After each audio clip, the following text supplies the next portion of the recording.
Uncle কোথা থেকে আসছেন আপনি? আমি মুগদা থেকে আসছিলাম। মুগদা, হ্যাঁ মুগদা মান্ডা, আমার জন্মস্থান ওই এলাকায়, যদি এখন থাকা হয় না, দূরে চলে গেছি। কি র্যাকেট নিছেন আপনি? টাইটান 7। টাইটান 7 নিছেন, কপি র্যাকেট?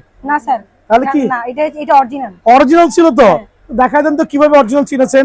দেখবেন এটার নিচে মানে খাঁজ কাটা থাকছে, এইজন্য আমি এটাকে বুঝছি যে এটা একটা অরিজিনাল র্যাকেট। এটা ছাড়া এদিকে একটু নৌকা শেপ আছে, এইজন্য। আচ্ছা নৌকা শেপ এখন বলছি, আবার মেনশন করছি, ঠিক আছে। নৌকা শেপ এখন কপি র্যাকেটও চলে আসছে। সো এইটাও যে কখন কপি আসে বলা যায় না, কিন্তু কপি আসলে জানাই দিব, ঠিক আছে আঙ্কেল? সো এই মুহূর্তের জন্য যে অরিজিনাল টাইটান 7 নেবেন, অবশ্যই বিএসএ যে কোনো একটা খাস করে দেখতে হবে। বাট আমার আঙ্কেল কি পিং লাভার নাকি?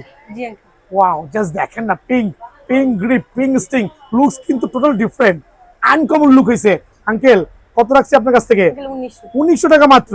সবকিছু ঠিক আছে তো? কোনো কমপ্লেইন নাই তো? দোয়া করবেন আঙ্কেল। সালাম আলাইকুম। আসসালামু আলাইকুম। কোথা থেকে আসছেন আপনি? উত্তরা থেকে।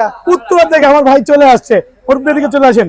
আমার ভাইরা উত্তরা থেকে আসছে, দুইটা র্যাকেট নিছে। কি র্যাকেট নিছেন? ইউনিক্স আর টাইটান 7। মাশাআল্লাহ, টাইটান 7 তো জেনুইন অরিজিনাল র্যাকেট তো লাগবে।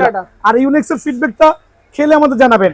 ইউনিক্স আমরা যেটা দিয়েছি একবারে জেনুইন সুপার মাস্টার গ্রেড, যেটা কিনা এখানকার বারকোড গুলো খোদাই করে দেওয়া আছে, সিরিয়াল নাম্বার গুলো খোদাই করে দেওয়া আছে। ভাই ওভারঅল আমাদের সার্ভিস নিয়ে কিছু বলার থাকলে বলতে পারেন। হ্যাঁ, আপনারা অনেক অনার করছেন এবং আমরা অনেক দূর থেকে আসছি, অনেক তাড়াতাড়ি। Thank you very much. আর যদি স্টিংটা খেলতে খেলতে ছিঁড়ে যায়, মাগনা লাগাই নিয়ে যাবেন। যদি ঘষা থাকে কিছু টাকা তো আমাকে দিতে হবে, না তোমার ব্যবসা বন্ধ। সো দোয়া করবেন আমার জন্য। ভিডিওটা কিন্তু আজকে আপলোড হবে। সালাম আলাইকুম।